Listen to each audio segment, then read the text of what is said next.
بینەرانی پێشەنگ TV سڵاو ئەم کاتتان باش خۆشحاڵین هاتینەوەلاتان لە بەرنمەیەکی نوێی پێشەنگ TVدا. لە بەرنمەکانی ئەمڕۆدا کۆمەڵێک بابەتی هەمەلایەنەمان بۆ ئامادەکردوون. سەرخەتی بەرنمەکانی ئەمڕۆمان بەم شێوەیە بێت. ڕێکەوتنی هەرێم و بەغدا و پەسەندکردنی بودجە ئەکرێت چ دەرەنجامێکی هەبێت. ئۆپەراسیۆنی هێزەکانی ئاسایش بۆ دەستگیرکردنی هاوڕەگە سوخوازەکان چی ئەگەیەنێت؟ بەسەرهاتی ڕزگارکردنی ژمارەیەک پەنابەرانی هەرێمی کوردستان لە ناوچە ئاویەکانی نێوان فەڕەنسا و بەریتانیادا لە یادی کۆڕەوەکەی ساڵی 91دا بەرەو یەکی ئەیار.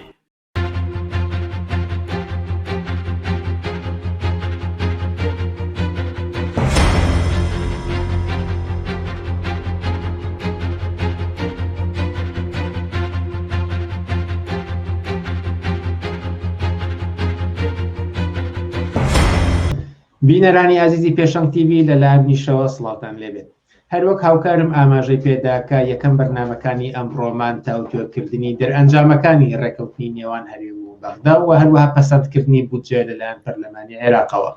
پێش ئەوەی کە بچینە لای میوانی بەرنمەکەمان بە پێشەکیەک دەواازەی دەکەینەوە. فەرموون گوێبیستی ئەم پێشەکی کورتە بن. خەڵکی کوردستان شاهیدی ئەوەن کە پاش دەورێکی دوور و درێژ لە دانووسان و هاتوچۆ لەسەر بودجە فراکسیۆنە جۆراوجۆرەکانی بەشدار لە پەرلەمانی عێراق سەرنجام بودجەیان تێپەڕاند. لەگەڵ پەسەندکردنی بودجە و بڕیاردان لە بەشی کوردستان نوێنەرانی بورژوازی کورد کردیانە هەراو ئەویان بەدەستکەوت و سەرکەوتنێکی گەورەی سیاسی بۆ دیبلۆماسیەتی کوردایەتی لە قەڵەمدا و تەنانەت کاتژمێر و چرکەکانی عێراقڕشتنیان لە قۆناغە جیاوازەکانی گفتوگەکانیاندا لەسەر بودجە وەکو منەتێکی گەورە لەسەر خەڵکی کوردستان هەژمار کرد. ڕایانگەیاند کە ئیتر دەرگای دەورەیەک دەکرێتەوە بەسەر باری نالەباری ژیانی هاوڵاتیاندا. هەرچەندە هێشتا دەسەڵاتداران معلومیان نەکردووە کە ئایا موچەی تەواو لە کاتی خۆیدا ئەدەن، ئایا ئیتر لێبڕین و دواخستنی موچەی کرێکاران و فەرمابەران کۆتایی پێدێت؟ لە یەکوتەدا ئایا ئەم ڕێکەوتنە چ کاریگەریەک لەسەر دۆخی نالەباری خەڵکی کوردستان و عێراقدا دەنێت؟ بەڵێ ئازیزان، بۆ وەرگرتنەوەی وەڵامی ئەو پرسیارانەی لە کۆتایی ئەم پێشێکێدا ئاراستە کران، من دەمەوێت لە بەڕێز سەمیر عادل سکرتێری کۆمیتەی ناوەندی حیزبی کۆمونیستی کرێکاری عێراق وەرگرمەوە. بەڕێز سەمیر عادل، ئەم کاتت باش و سپاس بۆ ئەم دەرفەتەی کە پێداین. من دەمەوێت بپرسم سەرەتا کە حکوومەتی مرکزی عێراق و حکوومەتی هەرێم سەرنجام ڕێکەوتن و لە پەرلەمانی عێراقیشدا بودجە پەسەند کرا. دەرئەنجامەکانی بە کوێ ئەگات ئەگەر بێت و لە ڕوانگەی خەڵکەوە تەماشایکەین، چونکە هەم لە هەرێمی کوردستان وعدیان داوە کە ئەمە ژیانی خەڵک بەرەو باشتر ئەگۆڕێ و هەم لە عێراقیشە کە گوایە کاریگەری بە شێوەیەکی پۆزیتیڤ ئەبێت. سەرنجی ئێوە لەم بارەیەوە چییە؟ کات تویش باش، مەمنون بۆ داوەتە. طبیعی خۆی ئەوە یعنی دوای ئەوە تقریبا 3 مانگ 4 مانگ هەڵا و شەڕ لە ناونی جەماعەت کوردستان و مجموعەی ناسیۆنالیستە عەرەب و ئیسلامی سیاسی شیعی و داخلەکەی گەشتنە بەو بودجێ یان پێڵێن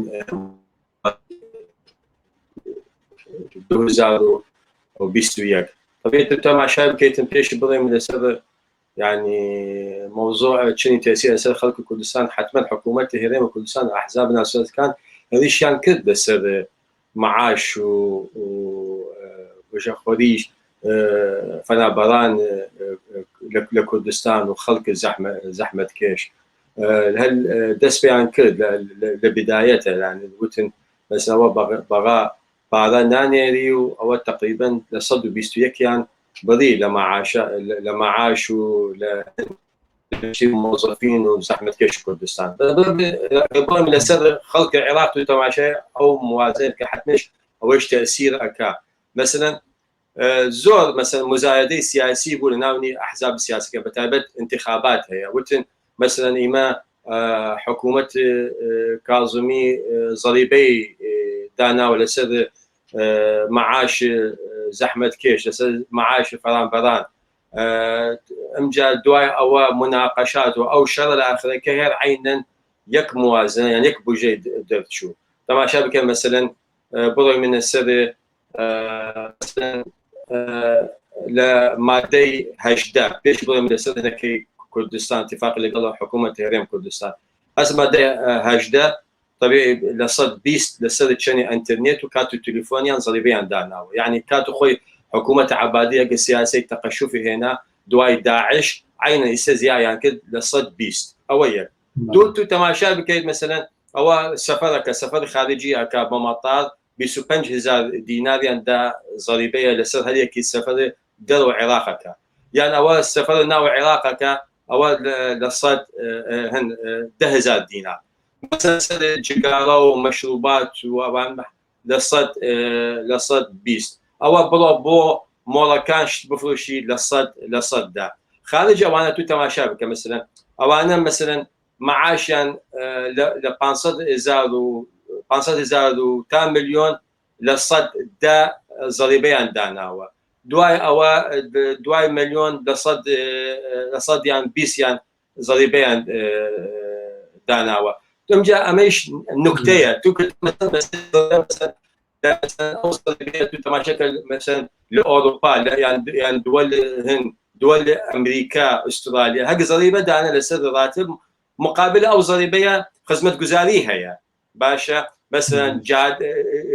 شاك جاداء كان او باشا هيا كهرباء ب 4 ساعات هيا زو خستخانه هيا مثلا اوشتان التربيه هيا هن هيا بس انتو تماشابك لسر خلق العراق لسر بتايبت او انا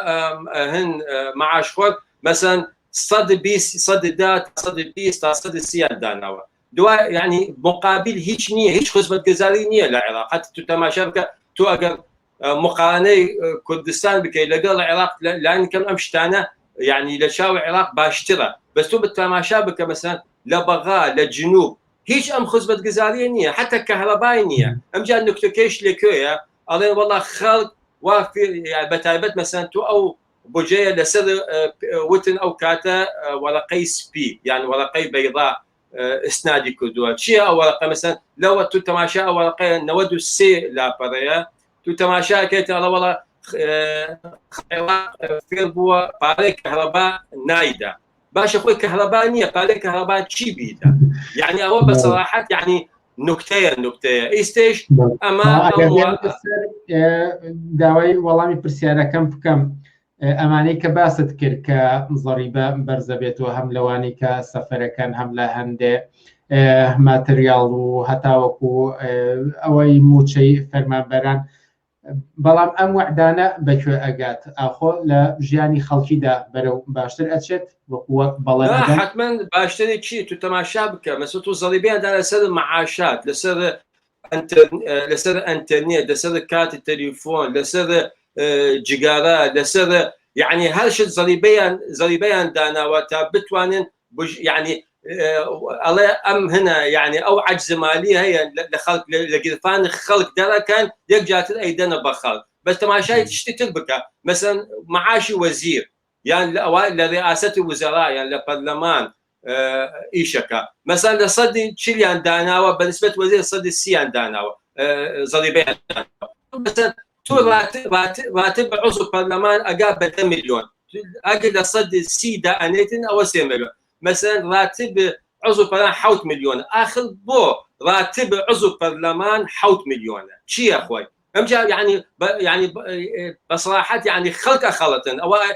الله ها ايميش زي ما دال سر عضو برلمان يعني وزير اخر بو وزير 1 مليون يعني 6 مليون والدقري شي هناك يعني شي بو الكريكار بو يعني زياتر اقرا شي يعني عقلي زورا اقرا عقلي زور ببي بزا تماشى وضع العراق قداير كانوا لري امني لري سياسه تماشى لري خدمه جزاري يعني بصراحه يعني اودي ام موازنيه يعني وائمه تعبير ما نكيد لحزب الكومونست كالقري العراق لمقالات لمقابلات يعني موازنه مجموعي دزن هاتنا يجادتر شرعيه بناو بوجه الشرعيه دان لسر او هنا او دزيه اي كان او فساد اداري مالي اي كان كان صار له 2003 تا ايستا اما بالنسبه لكردستان لانيكي فرما جلسه كردستان بثاني مثلا كردستان بو مثلا اكثر حكومه هرم بيروزباي كد لو هنا لو بجيه اما مرحله تازيه موضوعك اخو عينا يكا هيك فرق نكدوا بس يكش تثبيت يعني كده لو بجيه يعني موازنه مثلا ما دي ينزا بخيتن قش لسر حكومه هريمه مثلا اتفاق كان مثلا اول 2003 تا 2020 يرجع تر حسابات كان ناوني لجنه تشكيله به لرقابي مالي وزاري مالي بغا دارایی بغا لقل وزاري دارایی كردستان او كوميتي يعني ان لجنه تشكيل اكن شني حساباته خارج اويش مثلا اول 2014 شني لحكومه هريمه بريا يعني هن يرجع تر باركا اذا بحكومه ايران بس هو بشي مربوطه هذا عينا مربوطه ب 250,000 مليون نوتكا حكومه هريم بيدا بحكومه البغاء امجا لولا صلاحيات يعني داوى برئيس وزراء كي حكومه هريم او نوتين يكسر معاش الخلق ايضا يكسر اروح بسر معاش الخلق باشا يعني عين بس موضوعات التوازنات السياسيه انتخابات هي باشا اتفاق كان اصلا ازمي سياسي زور طول العراق بوا قشنا الاتفاق لقل حكومه هريم كردستان بلا عينا يكشته هيش تغييرين نداوة هذا عينا خلق بتايبات خلق كردستان كي زعما اوانا متشخورن باشا دائما تشاورين لحكومه هريم ودليان لسر دائما دليان الزي او اتفاقا اقاد ناوني حكومه هريم معاش انيري يا معاش نيري وما يبقى هذا يعني اداري ازمكيه بحيش حاليا لواني سيارم ورقرتوا اما لانێکی تری بەرجەستە دیارەدا بێنمە ئاراوە ئەویش ناڕەزاتیەکانە کە هەم لە عێراقا زۆر بەربڵاو بووە لە ساڵانی ڕابردوودا بەتایبەتی دوایەوەی کە پێوتر لە ئینتیفاضی ئۆکتۆبەرەوە هەم لە کوردستانیشا کە بەتایبەتی لا دیسەمبەری ڕابردووە بینیمان لە یادگاریەکی زۆر دوور نییە بیرمان چوو بێتەوە ئەم وعد و بەڵێنانەی کە ئەدرێت چەندێک ئەتوانێت ئەم ناڕەزایەتیانە سارد کاتەوە یان بە شێوەیەکی بنووسن چارەنووسی ئەم ناڕەزایەتیانە بەکوێ ئەگات دوای ئەم ڕێکەوتنانە و پەسەندکردنی بودجە. والله وعدي شيء مثلا وعدي بكيان داوم تو تماشي موازنه كده او بجاي كيتن عليه تعيينات هيك نيه بو هيك كسي للعراق بتايبت حتمنش كردستان وضعكي خراب ترى يعني امش شرط صندوق نقد الدوليه يعني امانه بتايبت حتى مثلا تو تماشي بك خرج الدينار العراقي برابر الدولار بو صدو تشلوباج واش قشتي تاثير اكا يعني حاول حتى اويش معاش يعني ضريبها توسسري باشا يعني نازم حتى هن مثلا نوت اوش انا بلز كان دواي او ام دولار الدينار كيش قيمه نزبوا تاثير اكا ام جاش تعيينيه حتى لموازنه تعيينيه بو اويش دواي برلمان هذا البرلمان قاري على سنه او موازنه يكسر زور اعتراضات بتايبت اوانا هن جامعيان ما حدا تواكدوا لقيش الشاركان العراق بهزاران ام وضعه كمش بروش مثلا وايا ايميل اكتوبر دلش من انتفاضي اكتوبر رابرين اكتوبر تواوبوا بس اما يرجع للتر رابرين التر دواي هناك قرم اكا يرجع الخلق ديال بناو جاده بتاع حكومه العراق ناتوان جاوبوا ازمه بشكل ام ازمه اساسيه بنيويه بي لازم كلمه كي بكودي شيء بازمه بنيويه اما هيكليه اما ازمه وايا جزء الازمه العالميه بس ازمه سماداريه للعراق ناتوان جاوبوا خلقها او بوجيه يعني بوجيه ازمه بجوازي للعراق بس تماشابك لولا مثلا اوانا جماعه احزاب السياسيه كان لعمليه سياسيه لحكومته هيش تاثيرناك للسلام بالعكس هو اما الشرعيته بغير مباشر ادامي دزو تالاني ام جماعته بكن بوش بنظر من روش بروش اعتراضات الخلق تنتر ابي خلق بتايبت كم استا خلقك بو موازنه كو تشات بنجلوج او موازنه هي كم يكسر خلقك تێگا چی ئەو موازان چی ئەو مەسعە چونکە هەند تقریبا ئەم موازنەیە 55 لاپەڕەیە لە ئاخر مەسەلەن تەماشا مەسەلەن ئەڵێ زەلیبە لەسەر خەڵک ئەدەی من زەلیبە لەسەر ئەوانە بە زۆڵانە ئەم شتانەیان هێناوە بە سەراحەت پێت بڵێم باشە یعنی بەوە خەڵک بخەڵەتت بە نەزەر من اعتراضات زۆر تند ئەبێ بەتایبەت بەسەر تو تا ئێستا بە قەوڵ وزارەت هەند تەخطیط ئەڵێ 12 ملیۆن کەسمان گەشتی گەنجن بیکارن لە عێراق باش تو جواب حکومت چییە بەو هێنا بەوها بەسەر لەولا ئەڵێژە وەڵی تشجيع قطاع خاصة كيمن يعني استثمار كيمن تو استقرار أمني نية لعراق استقرار سياسي نية لعراق شو سلمى شون داي بو هنا بازار العراق سلمى داري شون مجازفة أكا بباري خوي هني أكا إيش بيبك العراق أصلا ميليشيات كنترول قشتي كدوا بو هو أما قاضية بنظرم أنت باباليني ترها دواي ماوي دواي أكتوبر ترها خلق توريا هنا لم وضعيتها يسدس بها كذا وأنا تقريبا دشار يسد دشار العراق اعتراضات أو أنا لجامعة تخرجان كدوة لمعهد تخرجان كدوة ما شابك ناصرية كوتا حلية بغاية عمارية حلية قش أمشارنا اعتراضاتها. مرة سمير عادل سكرتيري كوميتي ناوندي حزب كونستي كريكاري عراق زور سباس كالقل معموي.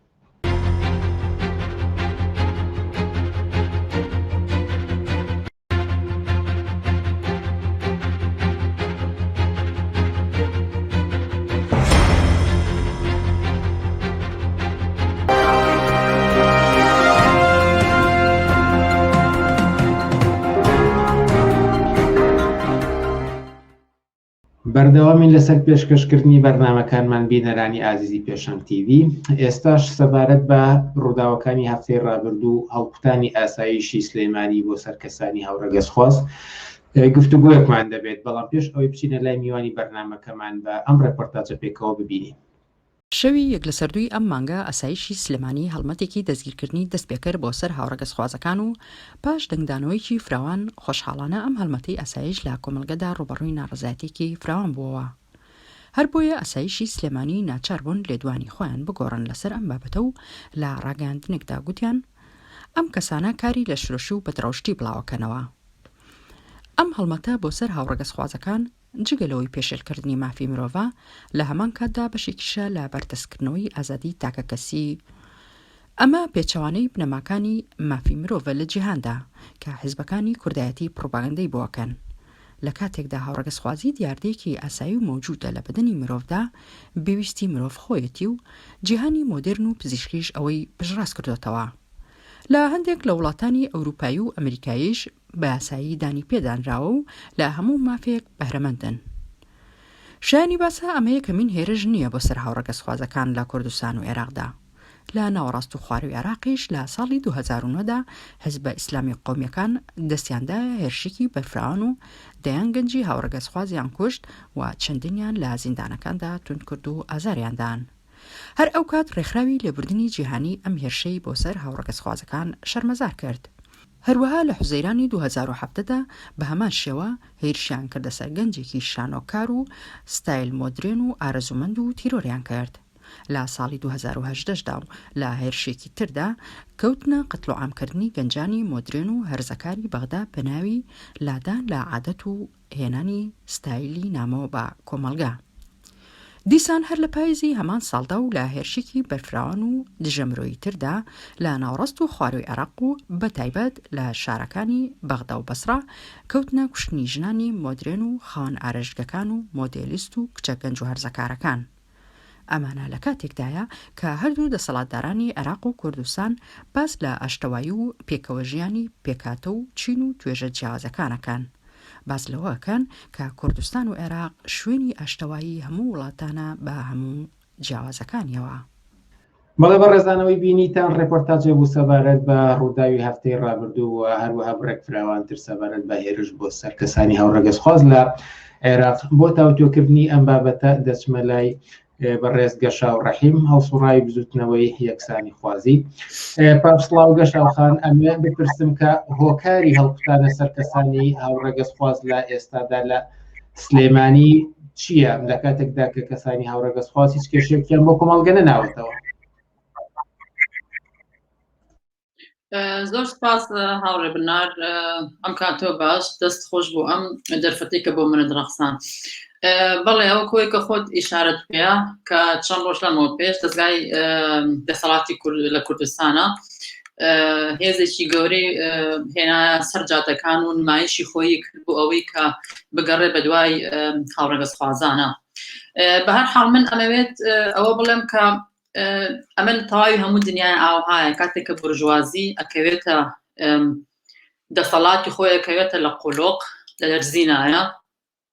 ئەزانێت کە ئیتر ڕوبەڕووی ئەتراز و ناڕازاتی خەڵک بۆتەوە، ئیتر خەڵک چیز قبول ناکە لەوەی کەم دەسەڵاتە لەسەر حکوم بێت، ناچارە بەوەی کە پەنا ئەبا بۆ ئەو شتە زۆر حەساسانی کە لە کۆمەلگایە هەیە بۆی کە دووبارە کۆمەلگا ڕاکێشێتەوە بەلای خۆیان. بە بڕای من لە کۆمەلگا شەرقیەکانە کە کوردستانێکێکە لەو کۆمەلگا شەرقیانە کە مەسەلەی هاوڕێگەزخوازی ئەتوانم بڵێم مەسەلەیەکی زۆر شەرم و کە ئیتر بەسوک تەماشایانەکەن بە ئینسانێکی زۆر کەمتر تەماشایانەکەن.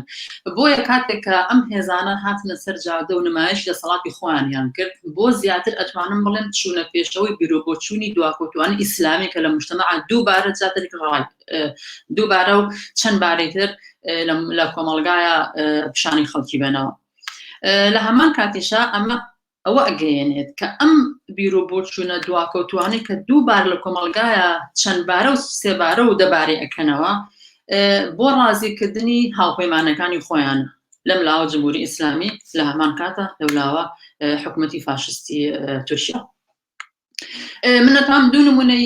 بێنمەوە لەو بارەیەوە لە قوانینی عێراقیە کاتی خۆی کە سەدام حوسێنەوە قەرارەی لە تەسبیت کرد، یەکێ لە قەرارەکانەوە بوو کە مەمنوعکردنی هاوڕێگەزخوازی لە عێراق کە واقعاً کردیشی ئەوە.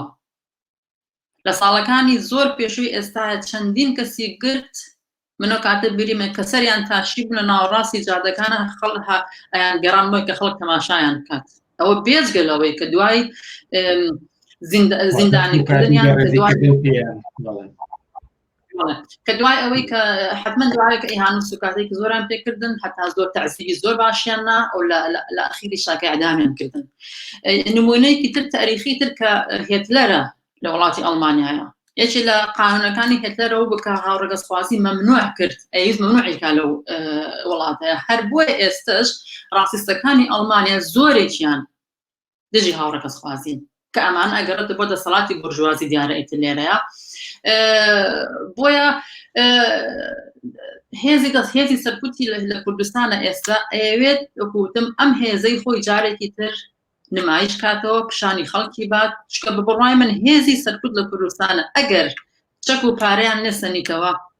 معنایشی نامێنە ئیتر. ئەم هێزە قودرەتیان تەنا بۆ دوو خاڵەوە بەندە. دەسەڵ کە لە کاتێکی ئێستاە کە ئەم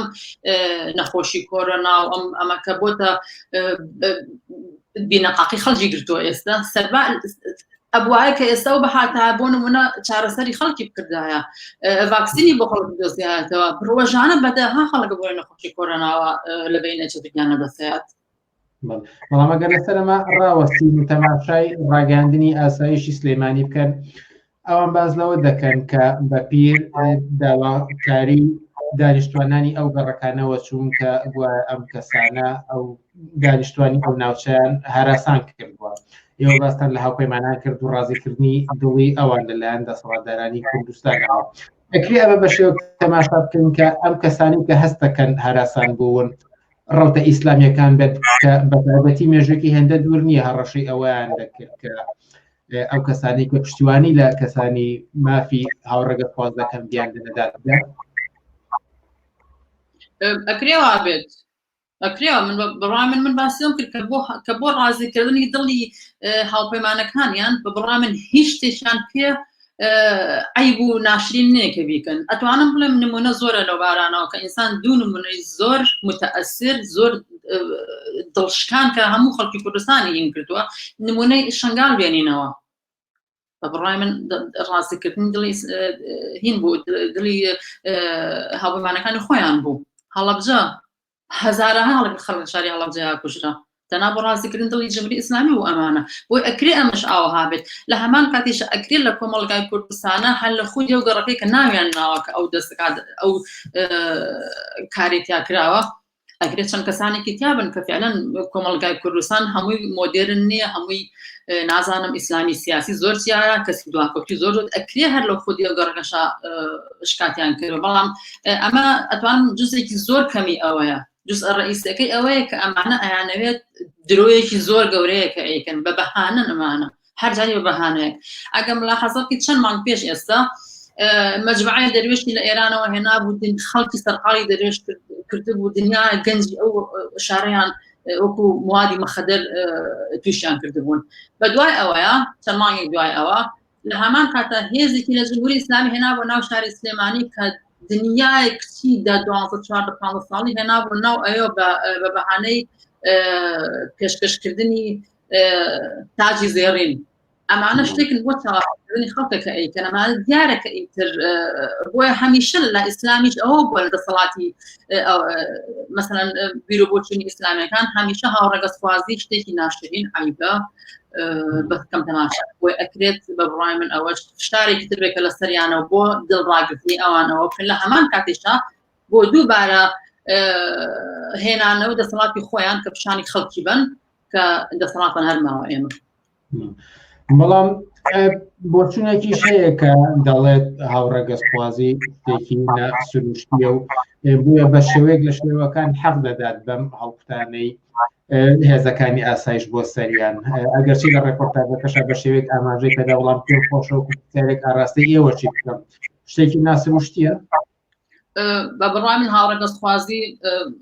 ئەسڵ نەک شتێکی ناسروشتی نییە شتێکی هەتا بڵێ زۆر تەبیعی ئینسانەکە هەیەی لە ئینسانەکانە خۆیان هەیە ئەو ئەکرێ ئینسان سەرچاوی زانستی زۆر بدۆزێتەوە بۆ کە حتمما هەشە بۆ ئەوە بە بڕای من هەر چۆن ڕابەتی ژن و پیا و بەیەکەوە زەواجەکەن مناڵیانە بێت پێکەوە ئەژین هیچ فەرقێکی نییە لەگەڵەوەی کە ئەگەر هاوڕێگەسوازی لەگەڵ کەسێک ترا بژین ئەمە بە بڕای من شتێکی زۆر بایۆلۆجی شتێکی زۆر نۆرماڵە هیچ نەعیبە نەعارە نە هیچ شتێک ئەسڵ بەڕام بێ کۆمەکیشان بکەین ئەوانە چکە لە مجتەمع هەمیشە کەسێکن کە لە دواوە حسابیان بۆ ئەکەن کەسێکن کە ئیتر اعتبارن زۆر پێیان بە بڕای من ئەکرێ زۆر کۆمەکیان بکەین ڕێخۆشکەری بکەین بۆ ئەوەی کە چۆن بێنە ناو مەیدانە و چۆن بتوانن ئەوە بکەن بە کارێکی نۆرمال لە مجتەمع دیارەکە ئەمە لە تەواوی دنیای وا بووە بەڵام ئەگەر ئێستم بلا حەزە بکەین لە زۆرێک لە وڵاتەکانی ئەوروپایە ڕسمەتی پێدراوە هەروەکو چۆن شت و پیا ئەچن لە دەوائر زەواجەکەن و ناوی خوا ئەنووسن لە لیستەکە لە قایمەی ئەو وڵاتەیە ئەم دوو کەسە بە هەمان شێوەیان هەیە زەواجکەن ماڵەکە ئەژین پێکەوە هەر ژن و ژن یا پیا و پیا و بۆیە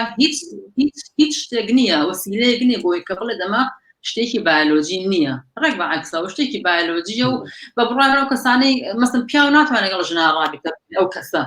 پێویستی بە پیاوێکە ژن بە هەمان شێوە ئاوها ناتوانێت لەگەڵ پیاوەکە ڕابطە بگرێت پێویستی بە ژنێک نمونەشمان زۆر هەیە لەو بارەن زۆر هەیە بۆ نمونەگە من نمونەیەکی زۆر باش باس بکەم لەوە کە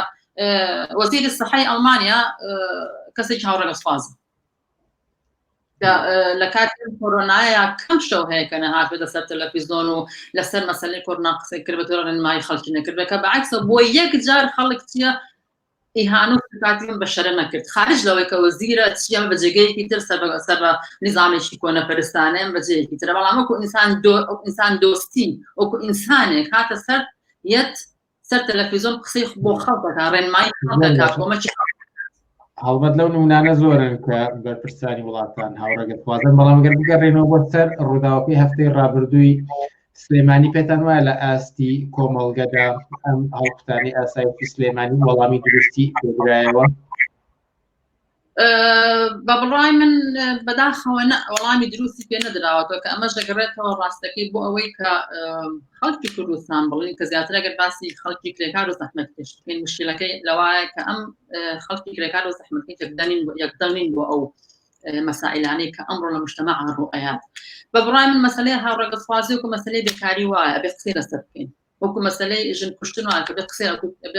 تیرۆری ژن لەبێ قسەی لەسەر بکەین ئێمە بۆیە بەداخەوە کە کەسانی وەکو ئێمە کەسانی کۆمۆنیست کەسانی سۆسیالیست کەسانی ئازادی خواست کەسانی شەریفی ناو مجتەمع هاتوون کردم لەو مەسەلەی ئەکتن قسەی لەسەر ئەکەن بۆیە ئەتوانم بڵێم بەڵێ لە میدیاکانەوە هەنێ قسەی لەسەر کراوە قسەی باش هەنێ لایەن هەیە هەنێ ئەشخاص هەیە کە قسەی باشی لەسەر کردو ئەوقای لەسەر نووسی و جوابی پێداونەتەوە بەڵام ئەتوانم بڵێم کە ئێمە ئەبێ زیاتر جواب بۆ بینەوە زیاتر پێداگیری خۆمان لەسەرەوە بین کە ئەم کارێک ئەمڕۆ ئەوانەیەکەن کارێکی زۆر نادروست و کارێکی زۆر غێر ئینسانیە بەڕێز گەشە و ڕەحیم هەڵسوڕای بژێتنەوەی یەکسانی خوازی زۆر سپاس بۆ ئەم دەرکەکەی پێدەم. سپاس بۆ ئێوەش.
چەند ڕۆژ لەمەوبەر بە هەوڵی دەشتی جەمال سکرتێری فیدراسیۆنی پەنابەرانی سەراسەری عێراقی 36 پەنابەر کە خەڵکی شارەکانی کوردستانی عێراق بوون و لە ناوی شیانە ژن و مناڵ هەبوون لە مەرگ ڕزگار کران. ئەم هەواڵە لە تۆڕە کۆمەڵایەتیەکانە دەنگدانەوەی هەبوو جگە لەبارە ئینسانیەکەی گۆشەیەکی گەورە لە ژیانی خەڵکی کوردستان دەخاتە پێشچاو. لێرەیە بۆ خستنەڕووی وردەکارەکانی ئەو هەواڵە قسە و باسێکەکەین لەگەڵ هاوژین ڕەشید چالاکەوانی مەدەنی و هەروەها خۆی دانیشتووی لەندەنە و لە ڕێی تەلەفۆنەوە هەواڵەکەی بە دەشتی جەمال گەیاند بۆ بەهاناوەچوون و ڕزگارکردنی ئەو پەنابەرانە. هەروەها دەشتی جەمال سکرتێری فیدراسیۆنی پەنابەرانی سەراسەری عێراقیشمان لەگەڵا.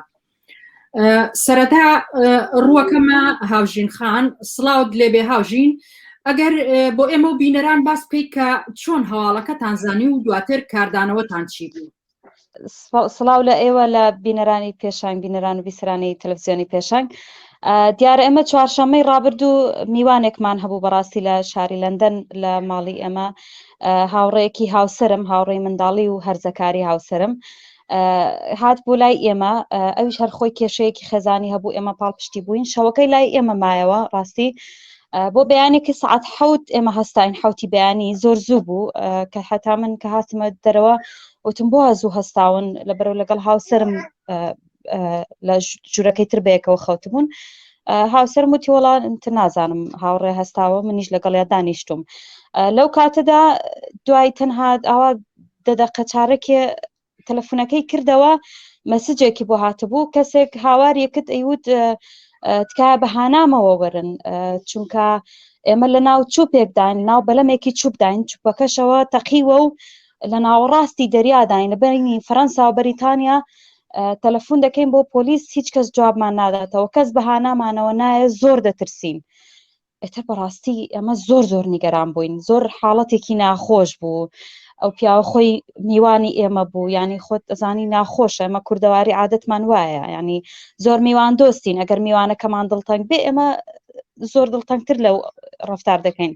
چیت کرد بۆ ئەمە چیت کرد من هەر دەهات و دەچووم نەمدەزانین چی بکەم ڕاستی من سەرقاڵی خواردنی ئامادەکردنی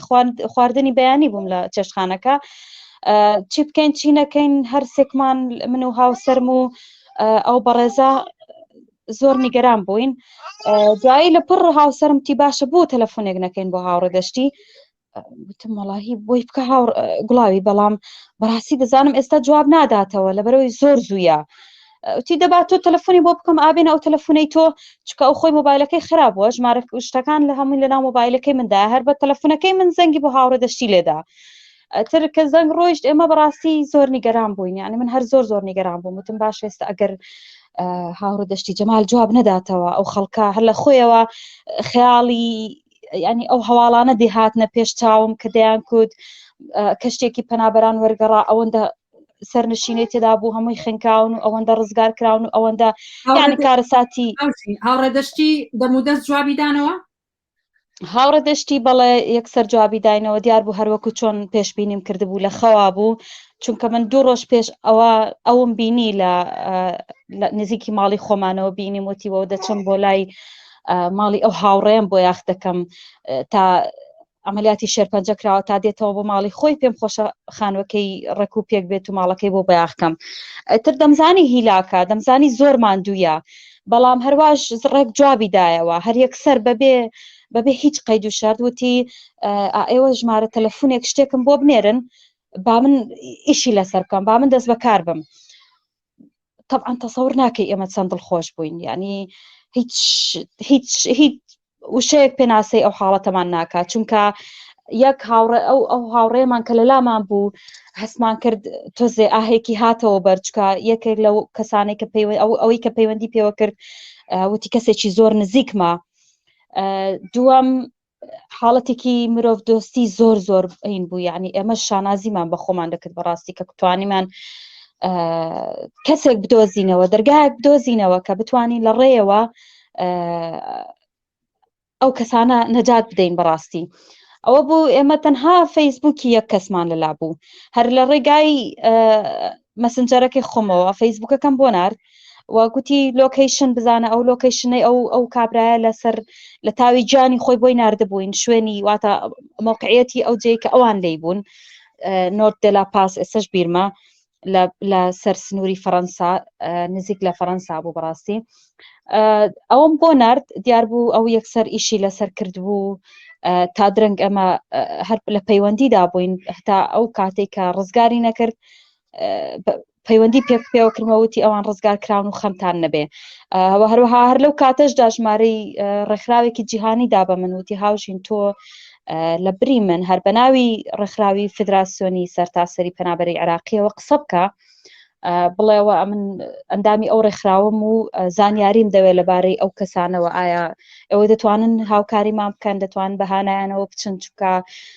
ژیانیان لە مەترسیدایە ئەوە بۆ من جێگای شانازیە و هەرگیز بیرم ناچێتەوە و سوپاسی دەکەم بۆ ئەو متمانەی کە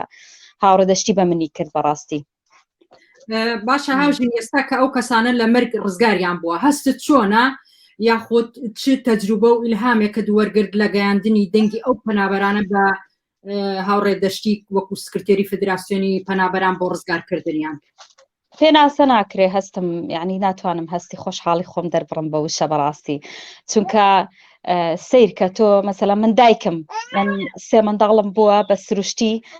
3 منداڵم هێنایە دنیاوە لەو کاتێک کە منداڵم دەبوو دەمیست هەموو شتێ بکەم بۆی منداڵەکانم هیچ سەقەت نەبن بە زووی لە دایک ببن ئەوەی کە دکتۆرەکان دایانگوت هەر ئەوەم دەکرد بۆ ئەوەی منداڵەکانم سەلامەت بن جا ئێمە یعنی لە ماوەی چەند سەعاتێکدا 36 کەسمان گەڕاندەوە بۆ ژیان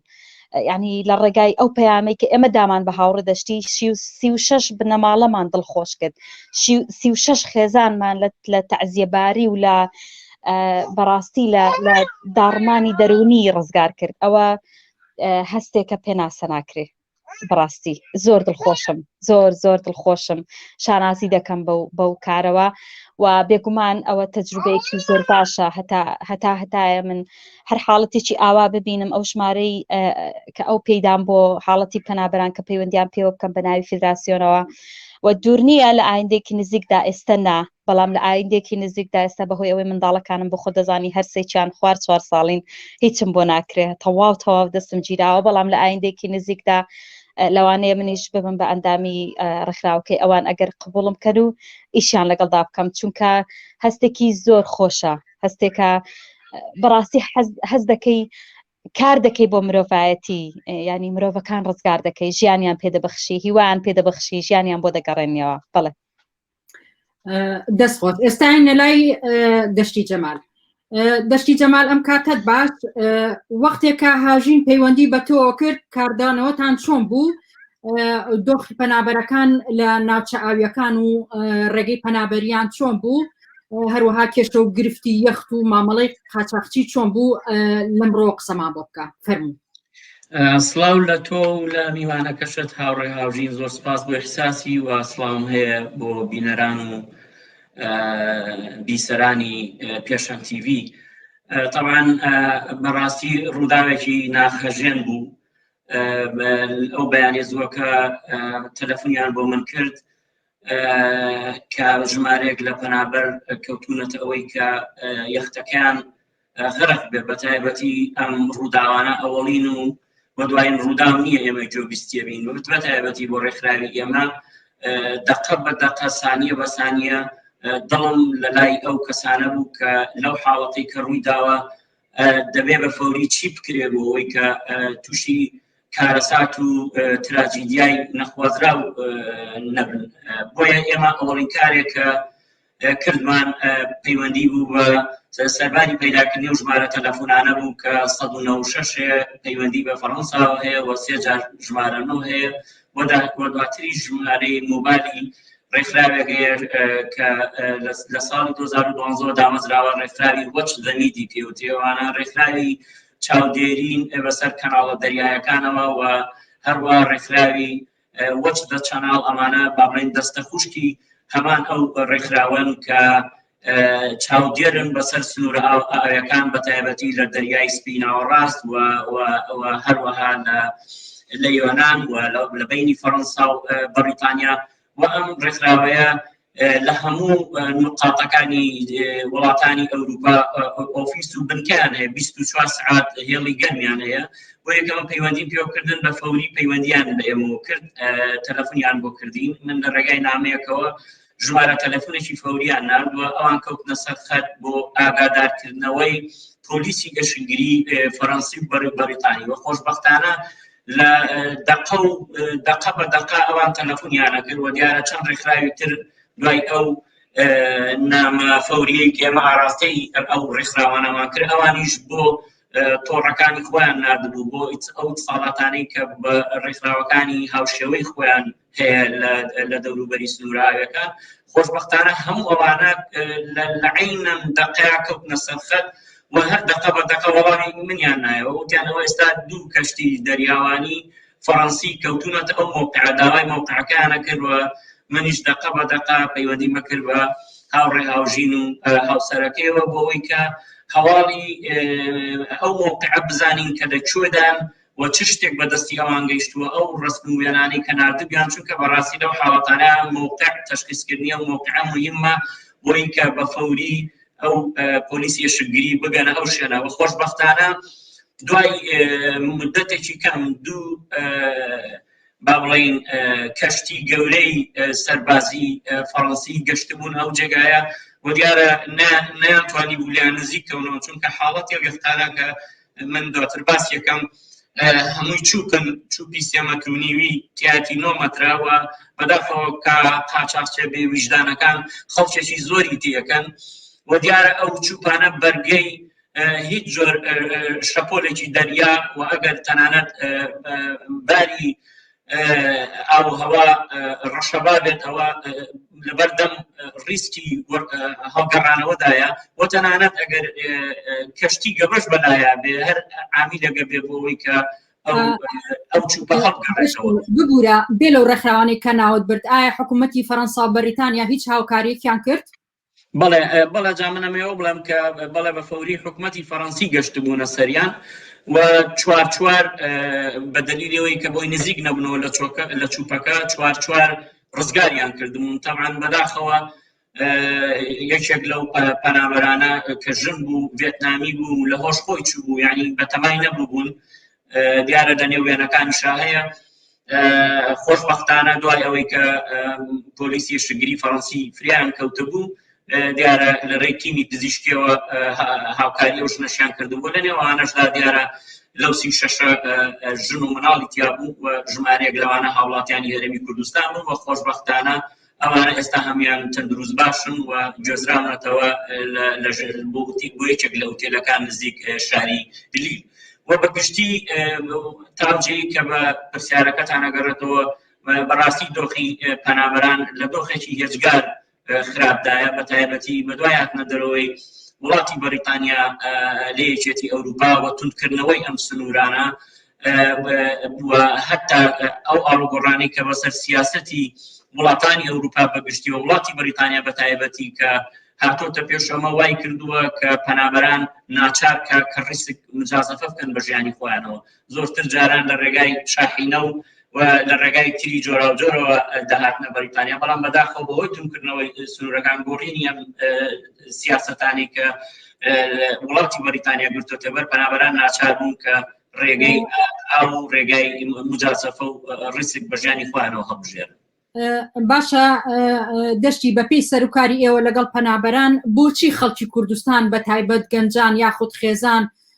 بە ژن و مناڵەوە ژن و مناڵەکان ئێنە پێش خۆیانەوە و ڕووەکانە ئەم ڕێگە دووبەختیە و ئەم ڕێگە قاچاق و ئەم هەموو مجازەفەیە بە ژیانیان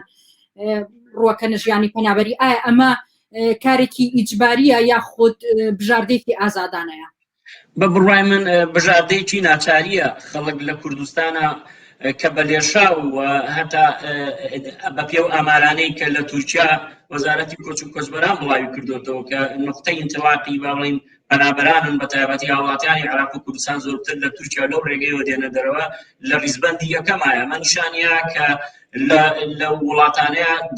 لە کوردستانە دەسەڵاتێکی نامەسئول هەیە بەرامبەر بە ژیان و چارەنووسی ئەو کۆمەڵگایە کە بچووکترین بەرپرسیارەتی لە بەرامبەر ژیان و ژەوی و گوزەرانی خەڵک نەگرتۆتە بەر لە هەژاری و بێکاری و نادیاری چارەنووسی ئەو کۆمەڵگایەوە هەموو ئەمانە عاملێکن و سەرکوتی ئازادیەکانەوە هەموو ئەمانە عاملێکن کە ڕۆژانە بە لێشاو خەڵک ئەو کەسانی کە ناومێدن ئەو کەسانی کە دروستکاریەک بۆ باشبوونی ژیانی خۆیان نابینەوە بەداخەوە ڕێگەی هەندەران و ئەم ڕێگا سەختانە بگرنە بەر هەر بۆیە ئەوەی کە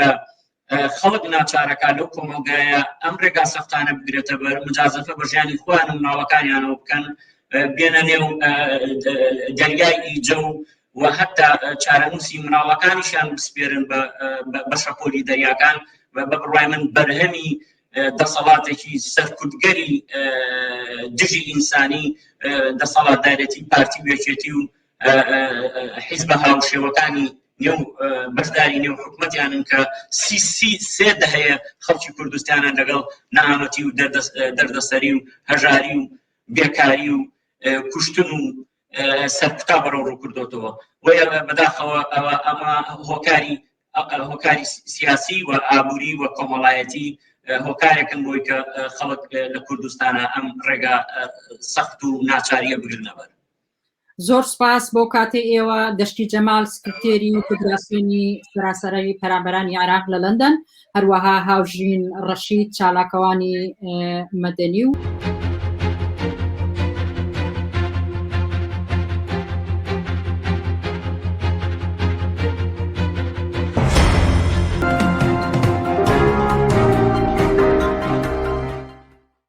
بینەرانی ئازیز لە بەشێکی تری بەرنامەکانی ئەمڕۆماندا دووبارە ئاور دەدەینەوە لە ڕووداوەکانی 30 ساڵ بەر لە ئێستا و با دیاریکراویش لەسەر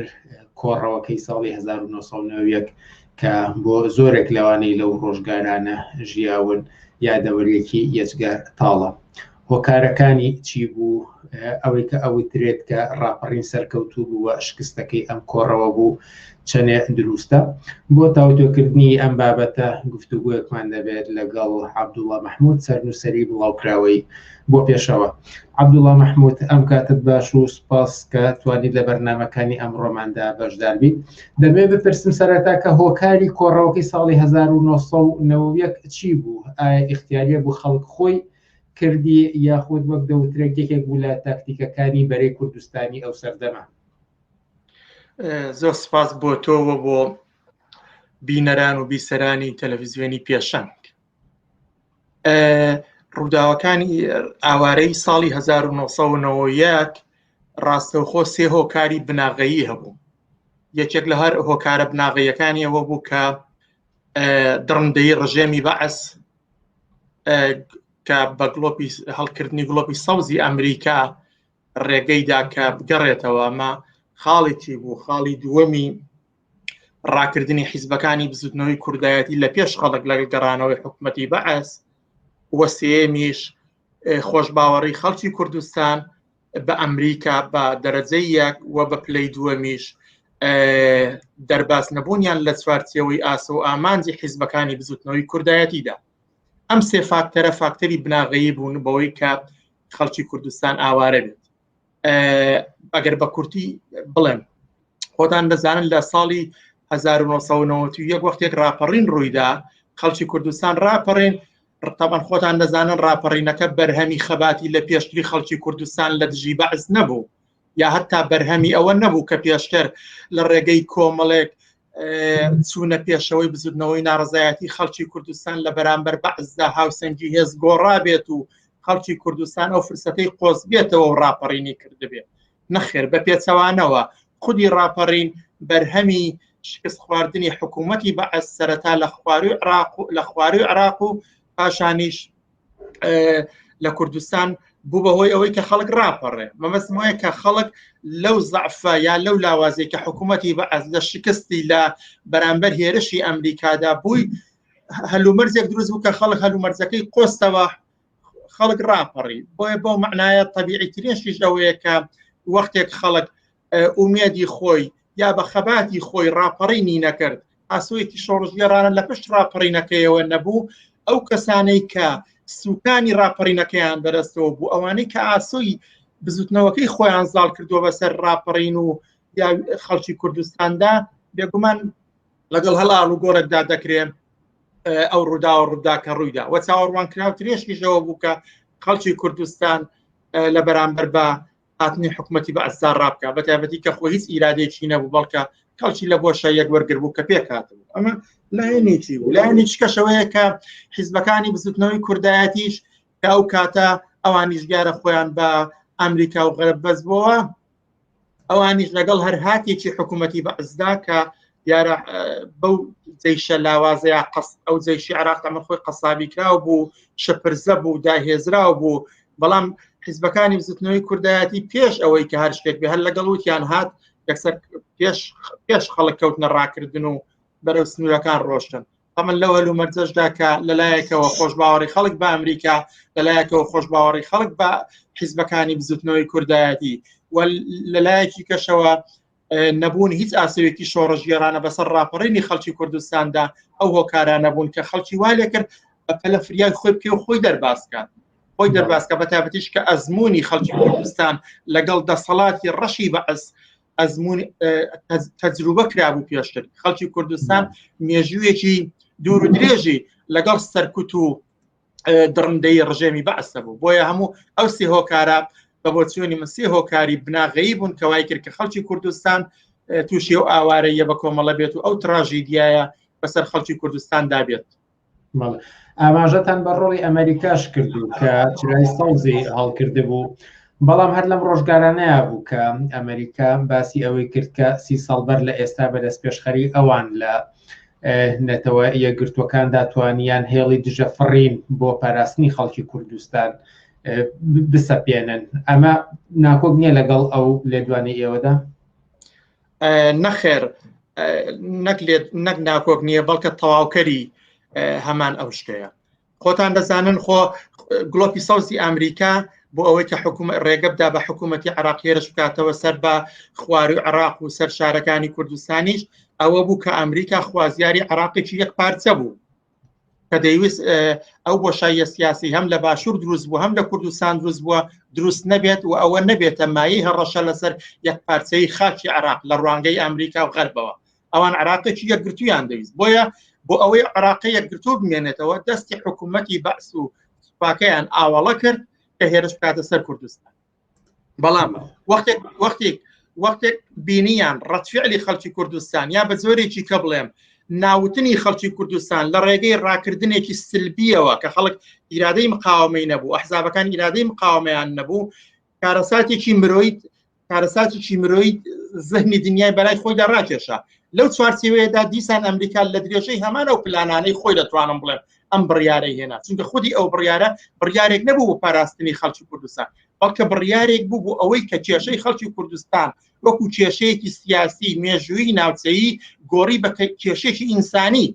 لە حاڵەکە کێشەی خەڵکی کوردستان کێشەکەی سیاسی بوو بە درێژایی تاریخ کێشەکەی سیاسی بوو هێنانی ئەو بڕیارە بۆ ئەوە بوو کە کێشەی سیاسی خەڵکی کوردستان لە پرسێکی سیاسیەوە بکەن بە پرسێکی ئینسانی بۆیە بە هیچ زۆرێک بۆ پاراستنیەوە نەبوو بەڵکە بۆ ئەوە بوو کە ئەمریکا لە چوارچێوەی سیاست و بەرنمەیە کە ئەمریکا داینابووە غەرب و دنیا شاد بۆ پشتی تەکمیلەی ئەو پرۆسەیە تاکە خۆی دەیویست و بۆەوەی لەژێر دەستی خۆی دەرنەچێت بۆیە ئەوەی کە پێ دەڵێن پاراستنی کوردەکان هیچ شتێک نەبوو بەغەیری ئەوەی کە کێشەی خەڵکی کوردستانیان لە کێشێکی ئینسانیەوە لە کێشێکی سیاسیەوە گۆڕی بە کێشەیەکی ئینسانی بۆ چوونێکی تر هەیە دەوترێت کە ئەحزابی بزوتنەوەی کوردایەتی خۆشیان ئەگەر شەریکش نەبێتن بە جۆرێک نیگەران نین بە سەر ئەو مەساتێک بەسەر خەڵکیدا دەخڵقێت بۆ ئەوەی کە دواتر بیکەنە کەرەستەیەکی سیاسی و گەمەی سیاسی پێوە بکەن چەندێ لەگەڵ ئەم بۆ چوونەدا هاوڕان بێگومانەوە ئەم تقریبا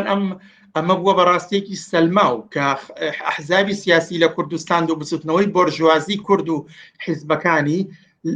گەورەترین خێر و بەرەکەتیان لەسەر ئەساسی ئەو تراژیدیانە بەدەستێناوە کە بەسەر خەڵکی کوردستاندا هاتووە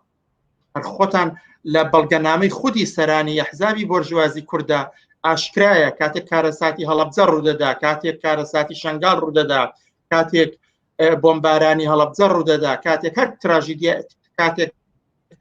شەپۆلی ئەنفالەکان ڕوودەدات هەموو ئەوانە لەلایەن ئەحزابی بۆرژوازی کوردەوە بەرەستەوە دەگیرن لە کاتێکدا خۆشیان هاوکارن یا خۆیان هاوکارن شریکن هاوبەشن لەو تاوانانەدا بەڵام وەختێک تاوانەکان ڕوودەدا سەرباری ئەوەی کە بەشدارن لەو تاوانانەدا و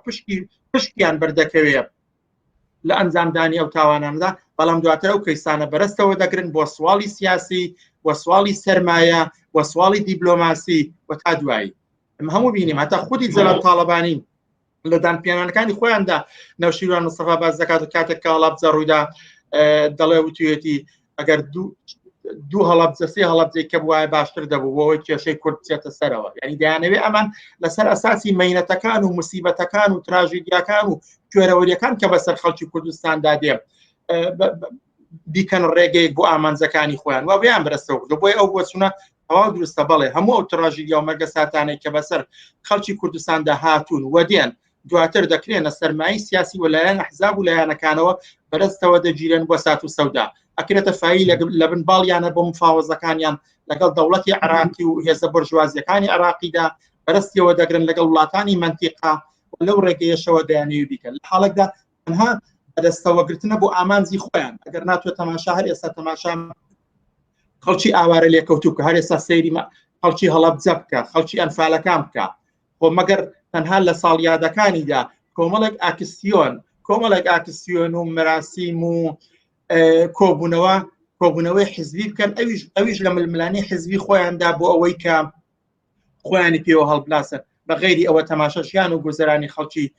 ئاوارە خەڵکی ئەنفال دیدا خەڵکی کیمیا باران کە بزانە زۆرێکە بەڵێ بۆیە هەمیشە ئەو مەساتانە دەژین و خودی ئەو حیزبانش خۆت دەزانی لەسەر ململانەی لەو ململانیانەوە لە ناو کۆچینەوان حیزبەکان و بۆشاییەکان کە دروست دەبێت خەڵک وەردەگرن دوا پرسیار ڕووداوەتاڵەکەی کۆڕۆکەی ساڵی 1990 بۆ زۆرێک یادەوەرێکی یەجگار تاڵە و ئەستەمە لە یادکرێت ئەگەر بپرسم مەترسی ئەوە هەیە کە کۆڕەوێکی تری هاوشێوە ڕوو بداتەوە ئەوە کە هەمان کۆڕەوی بەو جۆرە ڕوو بداتەوە یان ناوە زۆر دیار نییە بەڵام ئەوەی کە معلومە ئەوەیە بەڵێ کە هێشتا کارەساتی کە دووبارە بێتەوە ڕووداوی کە دووبارە بێتەوە خەڵک مەساتی بەسەر بێتەوە تراژیدیای کەی ناوەختە یەخەی خەڵکی کوردستان بگرێن بەڵێ واقعیەتێکە بەو هۆیە زۆر سادەیەش کە هێشتا کۆمەڵگەی هێشتا کوردستان یاوە کە پێڵە هەرێمی کوردستان جغرافی سیاسی کوردستان هێشتا لەباری حقوقیەوە یەکلان نەبووەتەوە هێشتا کێشەی سیاسی خەڵکی کوردستان بە ئەنجامی نهایی خۆی نەگەیشتووە بۆیە هەموو ئەو هەلومەرجێکی ئێستا لە کوردستاندا هەیە هەلومەرجێکی شلۆقە پایەدار نییە پایەکانی قایم نەبوون بۆیە هەموو زەمین لەرزەیەک لە منتیقەکەدا هەر ئاڵوگۆڕێک لە ناوچەکەدا یا هەر هەڕەشەیەک یا حتا قوڵبوونەوەی ململانەی نەوانەیە هێزەکانی بزوتنەوەی کوردایەتی لەگەڵ هێزە بورژوازیەکانی عراقدا جوڵەیەکی حەشقی شەعبی یا دەرکەوتنی هێزێکی کێڕەشی وەکو حەژی شعبی دەتوانێت بەڵێ زارێکی خەڵکی کوردستان تووشی ئاوارەیە بکات. ئێستا کەم تۆ قسەکەین ئەگەر بەفەرز وەری بگرین بڵێنەوە دەوڵەتی تورکیا هێرشی کرد بۆ سەر کوردستان بێگومان خەڵکی کوردستان ناچار بەڕاکردن دەبن و حیزبەکانیشیان ئەوەی کە لە بەرامبەر خەڵکی کوردستاندا ئازان و ئازا و چەک بەدەستن و دەیان دەستگای هەواڵگیری و جاسووسی سەرکوتیان هەیە لە بەرامبەر هێز دەرەکیەکان و هەڕەشەی دەرەکیدا هەمیشە وەکو هەڕەشە لە بەرامبەر خەڵکی کوردستان بەرەسەوەتەوە ڕەشەی خارجیمان لەسەرە بەڵام وەختێک ئەمە بێتم ئەم پێش هەموو کەسێک ئەمان ڕادەکەن هەر ئێستا کە قسە دەکەی گە بڵێن ئێران هیچ زوومەکا بەرەو کوردستان ئەم ئەندیسانە و کارەساتە ڕوودەدا هەر کامێک لەو هجوم و شتانەیە ئەو شتانش بەتابەتی ئەگەر لەلایەنی دەوڵەتەکانەوە بکرێت بەو پێی کە کوردستانی عێراق لەباری سیاسی و حقوقیەوە ڕسمیەتێکی ناسراوی نێودەوڵەتی نییە هیچ کەسێک تەنانەت بە حقی نێودەوڵەتیش تەماشای ناکات حتا بەتابەتی حتا ئەگەر حکوومەتی عێراق بێوێ کوردستان داگیر بکە وەکو خەرقێکی نێودەوڵەتی تەماشا ناکرێ هێندەی وەکو ڕووداوێکی ناخۆیی لی دەڕوان بەڵێ بۆیە هەمیشە تا ئەو کاتێک کێشەی سیاسی خەڵکی کوردستان وەکو پرسێکی سیاسی مێژویی و تەنانەت ناوچەیی جوابێک وەرنەگرێتەوە وەڵامێکی کارساس وەرنەگرێتەوە و لە کۆمەلگەی نێودەوڵەتیدا ئەم جوغرافیایە بەڕسمی نەناسرێت بەڵێ هەموو ئەو ڕووداوانە دەتوانێت کارەسات و مەسات بەسەر خەڵکی کوردستاندا بێنێ و ئەو تراژیدیانە لە بەرجی تردا دووبارە بکاتەوە. عەبدوڵڵا مەحموود سەرموسەری بڵاوکراوی دەرپێشەوە زۆر سپاس بۆ دەرفەتە. زۆر سپاس بۆ ئێوە.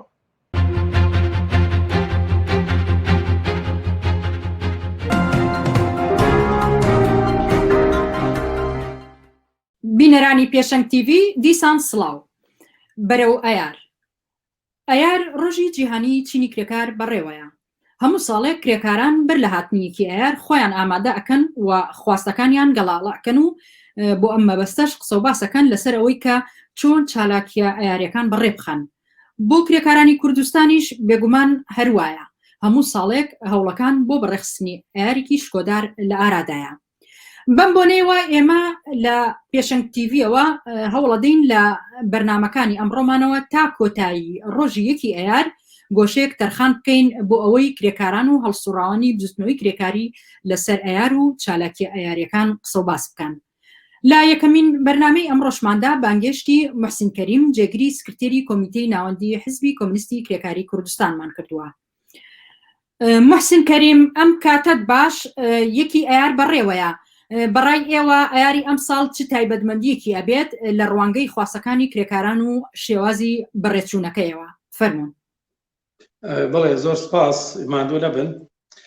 سەرەتا بە لە ئێستەوە پیرۆزباییەکی ئەر لە ئێوە و لە سەرجەم کرێکارانی کوردستان و جیهان بکەم طبعاً یەکی یاروکە ۆش باستان کرد ڕۆژی خەباتی چینی کرێکار لە سەرانسەری جیهانەوە ڕۆژێکە کە کرێکاران وەڕێکخراوەکانیان حیزبەکانیان خواستە کرێکاریەکان مەسایلەکان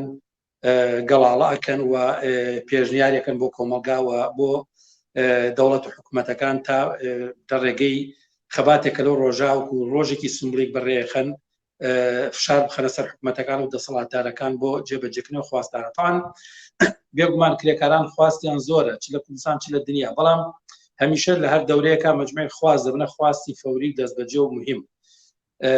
کرێکارانی کوردستان کێشەی جدی و جۆراوجۆریان هەیە لە مەسەلەی کەمی کریان لە مەسەلەی سەعاتی زۆری کاریان لە مەسەلەی نەبوونی هەلومەردی سەلامەتی کار مەسەلەی گرێبەستی کاتی و نەبوونی گرێبەستی دائیم و هەتا کارکردنی بۆ ماوەیەکی زۆر بەبێ گرێبەستی دائیمی کە هەتا بە پێچەوانەی یاسا لەگەڵ کرێکار مامەڵات لە کاتێکا کە دوای سێمان کارکردن لە هەر پرۆژەیەکە لە هەمان پرۆژە بمێنیتەوە بێ گرێبەستەکەت بێ بە دائیمی بەڵام کرێکاران سەدان و هەزاران کرێکاران کە بەدایان چەندین ساڵ کارەکەن لە دامەزرا و لە کارگا و لە کۆمپانیەکانە بەبێەوەی کە گرێبەستەکان کرێ بە دائیمی و مەسلەی ڕێخستنی سربەخۆی کرێکاران ئەمانە کێشن کە هەر ئێستا سندیکایەکیان بەسەر کرێکاران فەرز کە کرێکار هیچ متمانێکی پێنیەوە ئەوان تەنهاوکو دەڵاو لە بینی خاوەنکار و کرێکاران گەورە بین بە قازانجی خاوەنکار بۆ کوتم مافی ڕێخستی کرێکاری نیە کرێکاران بێبەش کراون لەوەی کە بتوان ڕێکخراوی خوان دروستکەن ڕێکخراوی سەربەخۆ و خەباتکارانی خوان دروستکەن کرێکاران بێبەش کراون لەوەی کە ناڕەزایی دەربڕن لە ناوەندەکانی خوانە ئەگەر بە هەر جۆرێک کۆبنەوە ناڕزایی دەربڕن یەکسەر چەکی دەرکردن لە بەرامبەریانە حازرە و بە بیانوی جۆراوجۆر بە بیانووی کە ئەمانە باڵێن قانونی نییە لە شوێنی کارە نابێ هیچ جۆرە تەجەمع کۆبنەوە بکرێت ئەمانە ڕوبەڕووی سزادانە بنەوە زۆر کێشەی کە توان بڵێم بە لە کورتی کەمەوە بەڵام من بێمافترین چینی کرێکار لە سەراستی دنیا کوردستانە ینی پێم وانێت لە هیچ شوێنێکی تری دنیا نمونەی لەم جۆرە بێ کە سەرڕاوی یاسایەکی کار هەیە یاسای کاری ساڵی 1970 ڕژەمی بەعز هەیە بەڵام ئەم یاسای لە کوردستانە لەسەر ڕەفەتدانرا و کاری پێناکرێت حتمما ئەم یاسای نزیکی 40 ساڵی بەسا ڕۆژتۆ کە هیچ خێرێکی بۆ کرێکارتیانە ماوە بە تایبەتی کە هەلومەرجی کار هەلومەرجی سەرمایە ئاستی گەشەی کۆمەڵایەتی بە تەوقعەکانی چینی کرێکار ئەمان هەمووی ئەڵگۆڕی بەسراتووە بەڵام ئەم یاسایش کە نزیکی 40 ساڵێک لەمە پێشوسراوە ئەمەش کاری پێناکرێت لە کوردستان تا لە کوردستانە هیچ یاسایەکاری پێ ناکرێت لە کوردستانە بە تەواوی دەستی خاوەنکار و سەرمایەدار و خاوەن کۆمپانیەکان ئاوەڵایە بۆی کە چۆن کرێکار بچەوسێنەوە تەسەورەکەی مەسەن لە زۆربەی ڕێستورانت و کافیتریاکانە لە 12 ساعت و 13 ساعت تا 14 ساعت کارەکرێ بە کرێکار لە بەرامبەر معاشی کەمەکە ناگاتە 500,000 دینار کرێکارانی ژینگە پارێ ساعتێکی زۆر کارەکەن دەم و بەیانی شەبە هەڵەسن بەڵام معاشەکان ناگاتە 350,000 دینار بێجگەلەوەی کە بەرحەڵ یعنی ئەمە ڕەنگە لەم قسە کورتیان نەتوانین لەم فرسەتە کورتیان نەتوانین کە پانورامایەکی وەزی چینەکەتان بۆ باس بکەم بەڵام ئەمێ بڵم کە ینی کرێکاری کوردستان ئەمە حاڵیەتی و لە هەموو مافێک بێ بەشە بۆیە زان چۆنە لە هەموو کاتێک لە هەموو ساڵێکە کرێکاری کوردستان بەو دەرەجەی کە ئامادەی هەبوو بێ هەڵسراوانێکی و چینە لە مەیدانە بوو بن کۆمەڵی خواستی سەرەکیان بەرز کردوێتەوە ئەمە تاوان بەڵام بەداخەوە تا ئێستا نەیتوانیوە کە پێشەوەیەکی جدی بکرێت لە مەیدانانەوە ئەم خواستانە جاریکە بێت بوترێتەوە بە بڕوای من خواستی سەرەکی بۆ چینی کرێکار کە ئێستا خواستێکی ئەسڵی و ئەتوانێت باڵێن ئەگەر بەدەست بێت و ئەگەر هەڵسراوانی کرێکاری دەوری کۆبنەوە بتوانین جموجوڵێکی جەماوەری بکەین ئەتوانێت پێشڕەوی بکات بە بڕوای من مەجموعێک مەسائل کە یەکێک لەوانە مەسەلەی مافی ژیانە چونکە بۆی ئەم سەختی ئابووری کە بەسەر کۆمەلگای کوردستان هاتووە هەژارێکی مطلق ڕووی لە چینی کرێکاری کوردستان کرد ئەمە ینی هەژاری بارێکی قورسە بەسەر چینی کرێکارە بۆیە مەسەلەی باشکردنی ژیانیان مەسەلەی بنەسەری کرێکارە مەسەلەی محسن خۆتان ئاگادارن کە بەغدا و هەولێر ڕێکەوتن ئەم ڕێکەوتنە گۆڕانکاریەک بەسەر خواستەکانی خەڵکی کرێکار و فەرمانبەر هێنێت ئەزانین چۆرە بە بڕای من لێک گۆشەیە ئەو گۆڕێک دروستەکە بە بڕای بەڵام زۆر مەسایلی تر هەیە کە منی سماماژە بگەم یە مەسەرە جەنابشتان مجموعەی مەسائلی جدی هەیە کە ئەبێ ئێستا کرێکاران و هەڵسراوانی کرێکاری بیخەنە پێش یەکێک لەوانەوە مەسەلەی مافی ژیان و مەسەلەی دابینکردنی ژیان و بەرزکردنەوەی کرێ مەسەلەی ساعتی کار و تەنزیمکردنی ساعتی کارە چۆن گوتم لەنە شوێنە 10 ساعت و 2 ساعت کارەکرێت مەسەلەی مافی ڕێکخراوبوونی سەربەخۆی کرێکار مهمە چونکە بەبێ ڕێکخراو بەڕاستی کرێکار ناتوانێت دیفاع لە خۆی کە هیچ وەسیلەیەکی دیفاعی نییە ئەمە بێ مافێک بێت و بێ هەڵسراوانی کرێکاری ئەمە فەرزکەن بەسەر دەوڵەت و بەسەر دەسەڵاتدارانی کوردستانە مەسەلەی ژیان کەوتم ئەمە هەژارێکی مطلق ڕووی لە خەڵکی کوردستان کردووە ینی هزاران هزار کرێکاری کە هیچ سەرچاوێکی ژیانیان نێوە کار نیە بۆی بێکارێکی مطلق و کە هەیە لە کوردستانە ناچارن بە دەستفرۆشی کە ڕۆژی 10,000 دەزەکە ئەمە لانی کەمی هەتا معیشەت تەمین ناکات لەپاڵ ئەوەی کە حکوومەتی هەرێم تا ئێستا بەبیانەی نەبوونی بودجە بەبیانەوەی کە بەغا بووچە نانێرێ بودجە نانێرێ موچە و باڵێن مانگانەی کرێکارانی کەرتی گشتی و مامۆستایان و فەرمانبەرانی ئەبڕیدەیە بڕیلەی پاشەکەوتەکردن ئەمە بە جۆرێک ئەویش مەسەن کرێکارانی کەرتی گشتیشی ڕوبەڕووی هەژارێکی بێوێنە کردبەوە ئەمەی کەەوە باسەکەن مەسەن ئەم ئاڵوگۆڕی کە ڕوویاوە بودجە پەسەند کراوە بیانێکی لەدەست دەسەڵاتانان هێرم داخستۆتە خوارەوە جاران کە ئەگەر هەچەنە بیانەوە مەشروع نەبوو بیانەوە خەڵکی شکۆڵی نەبوو بەڵام بەرحەڵ بیانێ بوو بە دەست دەسەڵاتداران کە بڵێن ئەوە ئێمە بودجە نایەت حکومەت عێراقی پارە نانێرێ و ناتوانین ئێمە بەرحەڵ ئەو موچە بە پێویست دابینکەین داهاتی ناخۆمان بەش ناکە بەڵام ئێستا بڕام ئەمە لە دەستی حکومەتی هەرێم کەوتۆتە خوارەوە و جێگەی خۆەتی کە کرێکاران و کارمەندانی کەرتی گشتی کەرتی حکومی بابڵین ببورن کەرتی حکومی ئێستا یەخی دەسەڵات بگرن و چۆن لە ساڵانی ڕابردووە خاندو ئێستا بەڵام نەبێت بە توندێکی تر بە متمانێکی زیاترەوە کە بیانەکانی دەسەڵاتی نەماوە یەخی گرن کە بەڕاستی بێ کۆتایی بۆ لێبڕی نەبێ هەر ئێستا ئێوە ئاگادارن کە لە ساڵی سوێکی موچە ئەبڕێ لەباری کە موچەکانە لە خوارەوەیە بێجگەلەوەی کە مەسەن نرخی دۆلار کە بەرز بەتۆ لە ڕێژەی باڵێ ئاستی کڕی لە ساڵ 20 تا بڵێ بەسەر موچەخۆرانی کوردستانوانی کە موچەخۆری حکومین یا ئەتاوانی کە موچەخۆری کۆمپانیاکانن لە کۆمپانیاکانە وەرەگرن لەربەینی لە ساڵ 20 بۆ لە ساڵ 40 موچەکانیان ینی داشکێنراوە ئەمە وتم ئەو موچەکەمەشکە وەرەگرن بۆیە بە بڕای من جێگەی خۆەتی کە یەکێک لە خواستەکانی باڵێن یەکی ئاریە ساڵی کرێکارانی کارمەندان کەرتی باڵێ حکومیەوە بێ کە ئەبێ ئەم لێبڕینی موچەیە کۆتایی پێ بێ مطلقاً هیچ بیانێکیان نەماوە و ئەبێت هاوکاتیش ئەو موچانەی کە بڕاوە بگەڕێتەوە بۆ خەڵکە و هاوکات بە بڕای من یەکێ لە خواستەکانی تیژەوە کە بێ لانی کەمی ژیان بۆ هەموو ئینسانێکی لە کوردستانە دابین بکرێت ینی لانی کەمی کرێ بێت دیاری کە لانی کەمی موچە دیاری بکرێت ینی چکەزان چۆن تۆ حساب کە مەسەن کاتێک کە موچە بەم شێوە عیشوایە دیارێکرێت ینی کرێکارانتم لە هەژارێکی مەزڵ قاژی ناتوانێت کرێخانەکەی بە ناتوانێت مناڵەکەی بنێتە مەکتەب ناتوانێت خواردێکی باش بەخۆ مناڵەکەی ناتوانێت سەفەر بکە ناتوانێت پێداویستە کۆمەڵاتەکانی ڕابکە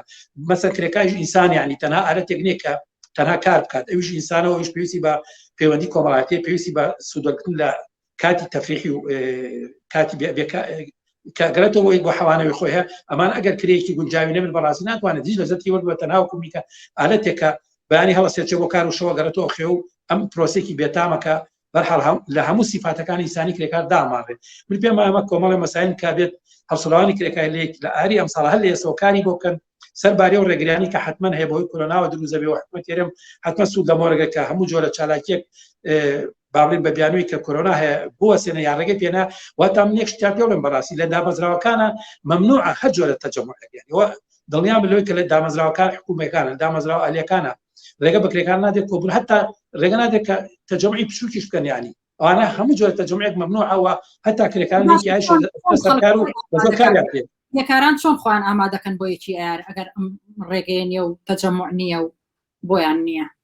ئەزانی چۆنە مەسەن لەناو ئەم سەختی قورسیانە حتمما کارەکان بە شوێکی ڕێک ناچێت پێ پێشەوە حتمما بەدڵخواز ناچێتە پێشەوە حتمما کەم و کوڕی جدیە بەڵام بە بڕای من لانی کەمی ئەوەی کە بکرێ لانی کەمی ئەوەی کە بکرێ ئەتوانێت بە بڕای من لایەن هەسڵاوانی کرێکار یا هەسڵاوانی چەپ و کۆمەنیست ئەمانە بتوان لایحەیەکی چەند خاڵی باڵێن وەکو چۆن بەیاننامەیەکی چەند خاڵی لە کە خواستە فەوری دەستبەجەکانی کرێکارانی کوردستان لەخۆ بگرێت ئەمە بڵاویکەنەوە لە ئاسی کوردستانە بڵاویکەن لەناو میدیاکانە بڵاویکەنەوە بەدەست کرێکاران بگا یەک دووهەم